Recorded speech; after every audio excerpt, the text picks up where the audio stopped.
ஞானானந்தமயம் தெய்வம் நிர்மலஸ்படிகாகிருதியும் ஆதாரம் சர்வ வித்யாநாமய கிரீவம் பாஸ்மகே நேயர்கள் அனைவருக்கும் அஸ்ட்ரோ KS ஐயங்காரின் பணிவான நமஸ்காரங்கள். மாத பலன் குரோதி வருஷம் தை மாதத்தினுடைய பலன்களை பார்க்கலாம். முதல்ல இந்த குரோதி வருஷம் தை மாதம் அப்படின்றது 14/1/2025 12/2/2025 வரலும் உண்டான காலகட்டத்தை குரோதி வருஷம் தை மாதம்னு சொல்கிறோம். இந்த மாத பலனில் பொதுவாகவே நம்ம சௌரமானம்னு சொல்லக்கூடிய சூரியன் ஒரு ராசியிலிருந்து அடுத்த ராசிக்கு மாறுறதை வச்சு தான் மாதத்தை வைத்து குறிப்பிடுறோம். நம்ம இந்த மாத பலன் முதல்ல இந்த மாதத்தினுடைய கோல்சாரம் என்ன, அதற்கு பிறகு இந்த மாதத்தில் வரக்கூடிய மாற்றங்கள், அதாவது வேகமாக செல்லக்கூடிய மாத கிரகங்களுடைய மாற்றங்கள், அது தவிர இந்த மாதத்தில் வரக்கூடிய விசேஷ நாட்கள் அப்படின்றத பார்க்கலாம். இந்த மாதத்தினுடைய கோல்சாரம் அப்படின்னு பார்த்தாலேயானால் ரிஷபத்தில் குரு வக்கரத்திலையும், கடகத்தில் செவ்வாய் வக்கரத்திலையும், கன்னியில் கேது, தனுசுவில் புதன், மகரத்தில் சூரியன், கும்பத்தில் சனி சுக்கிரன், மீனத்தில் ராகு. இந்த மாதத்தில் பார்த்தாலேயானால் வரக்கூடிய மாற்றங்கள் அப்படின்னு சொல்லக்கூடியது 18ஆம் தேதி 18/1/2025 அன்னைக்கு செவ்வாய் வக்கரகதியில் மிதுனத்துக்கு போகிறார். அதாவது புனர்பூசம் 1ஆம் பாதத்துக்கு போகிறார். அதற்கு பிறகு பார்த்தாலேயானால் 19ஆம் தேதி அன்னைக்கு மகரத்தில் புதன், அதாவது 19ஆம் தேதி மாதம் பிறந்து ஒரு 4-5 நாள்லேயே புதனும் சூரியனோடு சேர்ந்து இருக்கக்கூடிய காலகட்டம். அதற்கு பிறகு இந்த மாதத்தில் 28/1/2025 சுக்கிரன் கும்பத்திலிருந்து மீனத்தில் போய் உச்சமாறார், ராகுவோட சேர்க்கை. அதற்கு பிறகு இந்த மாதத்தில் 5/2/2025 அன்னைக்கு புதன் கும்பத்திற்கு சனியோடு சேர போகிறார். இது இந்த மாதத்தினுடைய கோல்சார மாற்றங்கள், இந்த மாதத்தினுடைய மாத கிரகங்களுடைய மாற்றங்கள். இந்த மாதம் பிறக்கிறது அப்படின்னு பார்த்தோம்னா மகர மாதம், அதாவது 14ஆம் தேதி மதியம் 2:55 தான் மாதம் பிறக்கிறது. அதனால் உத்தராயணம் புண்ணிய காலம் அப்படின்னு ஆரம்பிக்கிறதே உத்தராயணத்துக்கு மகர மாதத்துக்கு சூரியன் போகிறதே மத்தியானம் 2:30 மணிக்கு மேலே தான். அதனால் தை பொங்கல் வைக்கக்கூடிய நேரமும் நான் உங்களுக்கு பார்த்து இன்டிமேட் பண்ணுறேன். சரி, இந்த மாதத்தில் வரக்கூடிய விசேஷ நாட்கள் என்ன அப்படின்னா, இந்த மாதம் பிறந்த உடனே 14ஆம் தேதியே தைப்பொங்கல் மிகவும் விசேஷம். உழவர்களுக்கெல்லாம் பெரிய ஏற்றத்தை கொடுக்கக்கூடியது உத்தராயண புண்ணிய காலம்னு சொல்கிறோம்.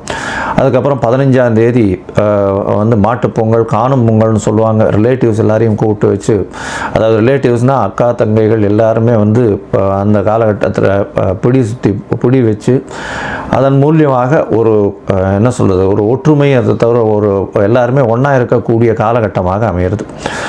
இந்த மாதத்தில் பார்த்தோம்னா உத்தராயணம் அப்படின்றதுனால தேவர்களுக்கு பகல் பொழுதாக சொல்லக்கூடியது. அதனால் ஒரு பெரிய ஏற்றமான விஷயம். எல்லா விஷயங்களும் இந்த மாதம் மொத்தமே பார்த்தோம்னா நிறைய முகூர்த்தங்கள் நல்லபடியாகவே இருக்கும். அதாவது பொதுவாகவே தை மாதம்னு சொன்னோம்னா முகூர்த்தங்கள் அதிகமாக இருக்கக்கூடிய காலகட்டம். இந்த வருஷம் சற்று கம்மியாக இருக்கும். ஏன்னா குருவும் வக்கரகதியில் செவ்வாயும் வக்கரகதியில் இருக்கிறதுனால இந்த முகூர்த்தங்கள் பார்த்து வைக்கிறது கொஞ்சம் கஷ்டமாக இருக்குது. கொஞ்சம் பார்த்து இது பண்ணுறது நல்லது. ஏன்னா 2 கிரகங்களும் ரொம்பவும் முக்கியமான கிரகங்கள் திருமணத்தை பொறுத்தவரையிலும். அந்த 2 கிரகங்களும் வக்கரத்தில் இருக்கிறதுனால சற்று இந்த முகூர்த்த தினங்களுக்கு சற்று பின்னடைவு இருக்கிறதா பார்க்குறேன். அடுத்தது பார்த்தீங்கன்னா இந்த மாதத்தில் தியாகராஜ ஆராதனை, அதாவது சத்குரு தியாகராஜர் அப்படின்னு திருவையாறில் அவருடைய ஆராதனை விழா நடக்கும். அதாவது பஞ்சரத்ன கீர்த்தனை இதெல்லாம் ரொம்ப அபூர்வமாக அதிசயமாகவும் நடக்கக்கூடிய காலகட்டமாக அமைய போகிறது.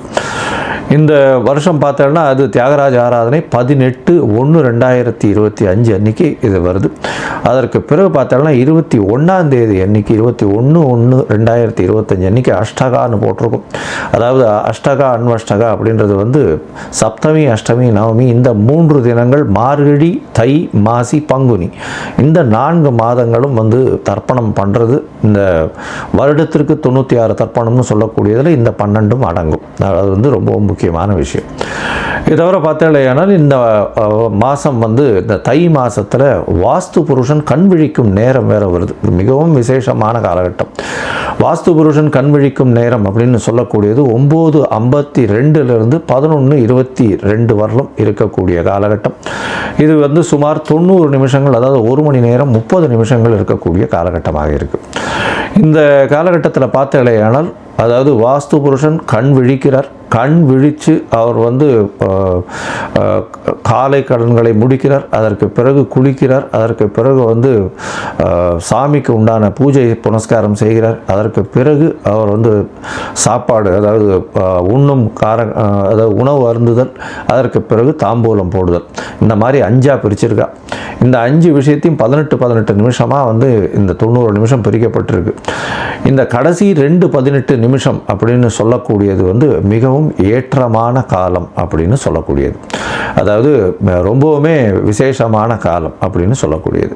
ஏன் அப்படின்னா இந்த கடைசி 18 நிமிஷம் அதாவது 36 நிமிஷம் அப்படின்னு சொல்லக்கூடியது நிச்சயமான வெற்றியை உங்களுக்கு தேடித்தரும். இது எதனுடைய வெற்றியை தேடித்தரும் அப்படின்னா, வாஸ்து புருஷன் கண்விழிக்கும் நாளில் இந்த மனைக்கால் ஊன்றது, அதை தவிர வந்து புதுசாக வந்து ஒரு வீடு கட்டுறது, வீட்டுக்கு உண்டான இது பத்திரங்கள் பதிவு பண்ணுறது, அதே சமயத்தில் வீட்டுக்கு உண்டான பேச்சுக்களில் வந்து அட்வான்ஸ் கொடுக்கறது, இந்த மாதிரி விஷயங்களும், புதுசாக வீடு கட்டணும்னு லேண்டு பார்த்து வச்சுருக்கீங்கன்னா லேண்டுக்கு வந்து பூஜை போடுறது, மனை பூஜை போடுறது, புதுசாக ப்ராஜெக்ட் எதாக இருந்தாலும் ஆரம்பிக்கிறது, இதெல்லாம் வந்து ஒரு பெரிய ஏற்றத்தை உங்களுக்கு கண்டிப்பாக கொடுக்கும்.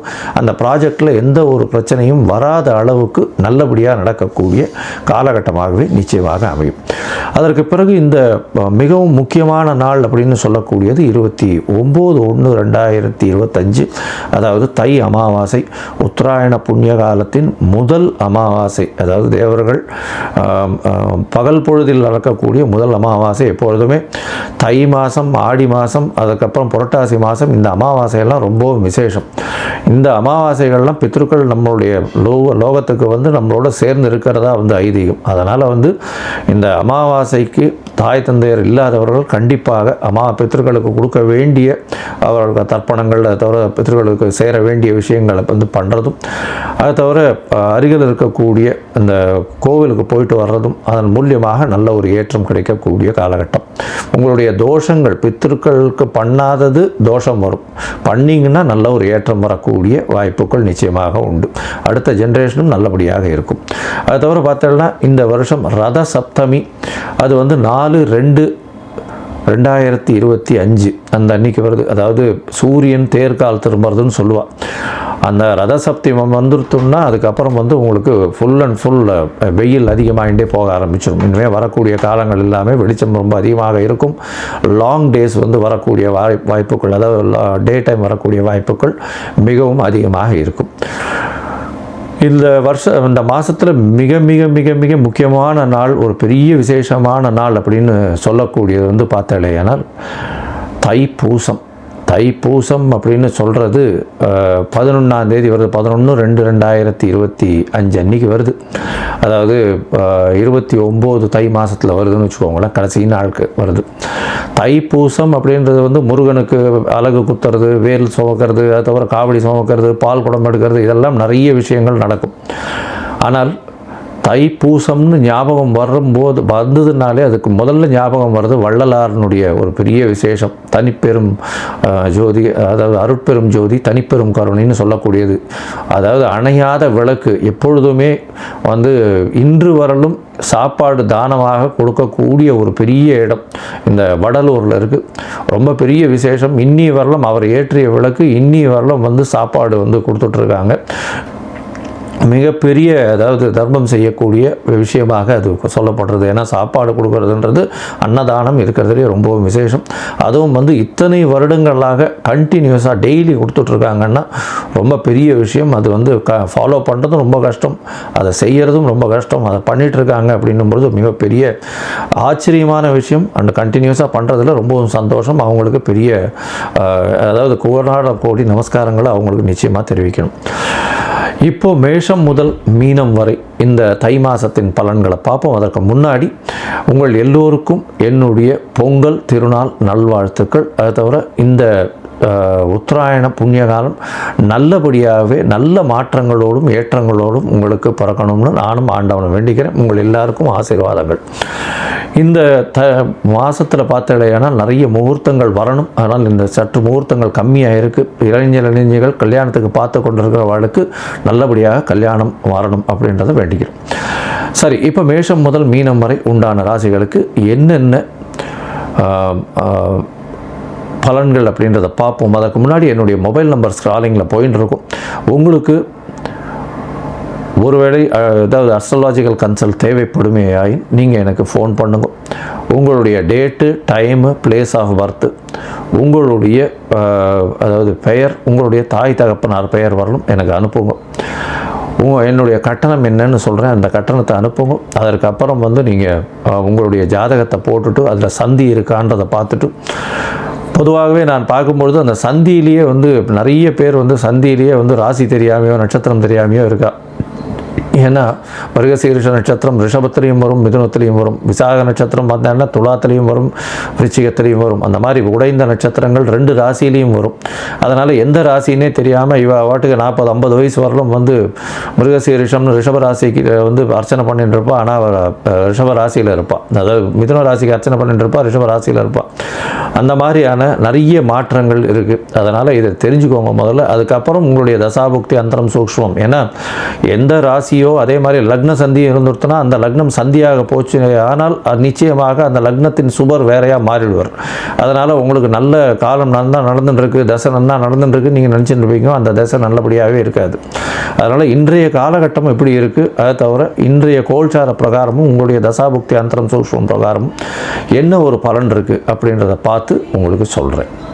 இப்போது மேஷம் முதல் மீனம் வரை ஒரு ராசியாக பார்க்கலாம். கன்னி, உத்திரம், ஹஸ்தம், சித்திரை இந்த 3 நட்சத்திரம் 9 பாதங்களை கொண்ட ராசி. ராசியின் அதிபதினு சொல்லக்கூடியவர் புதன்.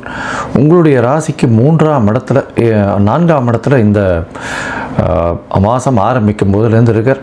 அதாவது சௌரமான மாதம் அப்படின்னு சொல்லக்கூடிய சூரியன் ஒரு ராசியிலிருந்து அடுத்த ராசிக்கு போகக்கூடிய காலகட்டத்தை நம்ம வந்து மாதம் பிறக்கிறதுன்னு சொல்கிறோம். இந்த மகர மாதம் குரோதி வருஷம் தை மாதத்தை வந்து இந்த மாதத்தில் உங்களுடைய ராசிநாதன் 4ஆம் இடத்துல இருக்கிறது பெரிய விசேஷம். இதன் மூலியமாக பார்த்தலையானால் உங்களுக்கு ஒரு நல்ல ஏற்றங்கள் கிடைக்கக்கூடிய காலகட்டமாகவும் சுகங்கள் அதிகரிக்க இருக்கக்கூடிய காலகட்டமாகவும் அமைய போகிறது. புதிய வீடு மனை வாங்கக்கூடிய பாக்கியம் நிச்சயமாக உண்டாகும்.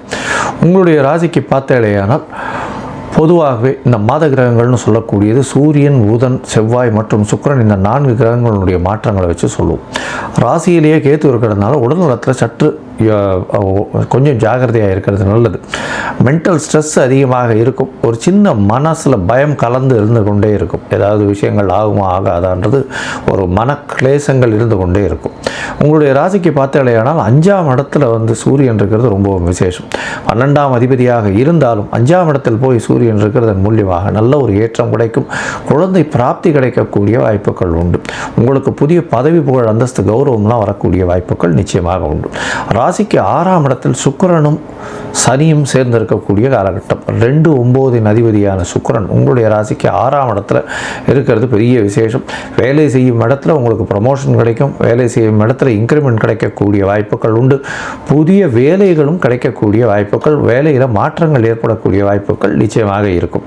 உங்களுடைய ராசிக்கு பார்த்தோம்னா வெளிநாடு போய் படிக்கக்கூடிய பாக்கியம் நிச்சயமாக இருக்கும். கூட்டு தொழிலில் வந்து சற்று ஜாகிரதையாக இருக்கிறது நல்லது. 7ஆம் இடத்துல ராகு இருக்கிறதன் மூலியமாக கூட்டு தொழிலில் வந்து சற்று பின்னடைவு இருக்கக்கூடிய வாய்ப்பும், அதாவது மாற்று மதத்தினர், மாற்று இனத்தினவர் அப்படின்றவங்க மூலியமாக உங்களுக்கு அதீத லாபம் வரக்கூடிய வாய்ப்பும், திடீர் பண வரவுகள் வரக்கூடிய வாய்ப்பும் நிச்சயமாக உண்டு. உங்களுடைய ராசிக்கு பார்த்தலையானால் செவ்வாய் உங்களுடைய ராசிக்கு 11ஆம் இடத்துல இருக்க 3-8 அதிபதினு சொல்லக்கூடியவர். 2 மறைவு ஸ்தானத்திற்கும் அதிபதியானவர். அவர் வந்து 11ஆம் இடத்துல இருக்கிறது ரொம்ப பெரிய ஏற்றம். ஏன்னா அவர் வந்து பண வரவு அதீதமாக கொடுக்கக்கூடிய காலகட்டமாக அமைய போகிறது. இந்த மாதத்தில் பார்த்தீங்கன்னா உங்களுடைய ராசிநாதனும் 5ஆம் இடத்துக்கு போகிறார். எப்போ அப்படின்னா உங்களுடைய ராசிக்கு 5ஆம் இடத்துல 19/1/2025 உங்களுடைய ராசிநாதன் 5ஆம் இடத்துக்கு போயிருக்கார். இதன் மூலியமாக பார்த்தீங்கன்னா நீங்கள் நடத்த காரியங்கள் எல்லாமே நடக்கக்கூடிய வாய்ப்பும், குழந்தை பிராப்தி இல்லாதவர்களுக்கு குழந்தை பிராப்தி ஏற்படக்கூடிய பாக்கியமும் நிச்சயமாக உண்டு. ஏன்னா பூர்வ புண்ணியம் வலுப்பெற்று போகக்கூடிய காலகட்டமாக அமைய போகிறது. உங்களுடைய ராசி ராசிக்கு பார்த்தாலேயானால் 6ஆம் இடத்தில் இருக்கக்கூடிய சுக்கிரனும் சப்தமத்தில் போகிறார். 28/1/2025 அவர் போகிறதுனால பெரிய ஏற்றம் கிடைக்கும். ராகுவோடு சேர்ந்த சுக்கிரன்றதுனால எதிர்பாலினத்தவர், அதாவது எதிர்பாலினத்தவர் மூலியமாக, ஆணாக இருந்தால் பெண்ணின் மூலியமாகவும் பெண்ணாக இருந்தால் ஆணின் மூலியமாகவும் திடீர் ஏற்றங்கள் மாற்றங்கள் உண்டு. அதை தவிர பார்ட்னர்ஷிப் அந்த மாதிரி இருந்ததுன்னா, ஏதாவது வியாபாரம் பண்ணக்கூடியதோ ஒரு பெரிய இண்டஸ்ட்ரி வச்சிருக்கிறவங்களுக்கோ பெரிய ஏற்றம் கிடைக்கக்கூடிய காலகட்டமாக அமையும். உங்களுடைய ராசிக்கு பார்த்தாலேயானால் 11ஆம் இடத்தில் இருக்கக்கூடிய செவ்வாய், அவர் 11க்கு 12ஆம் இடம்னு சொல்லக்கூடிய 10ஆம் இடத்துக்கு போகிறார். அது 18/1/2025 அவர் மாறுறார். இந்த காலகட்டத்தில் பார்த்தாலேயானால் உங்களுக்கு ஒரு நல்ல ஏற்றம் கிடைக்கும். தொழிலில் அபரிமிதமான ஏற்றம் இருக்கும். பணவரவிற்கு பஞ்சம் இருக்காது. இருந்தாலும் செலவுகள் அதிகமாக இருக்காது. அதீத தொழில் வரக்கூடிய, லாபம் வரக்கூடிய வாய்ப்புகள் நிச்சயமாக இருக்கும்.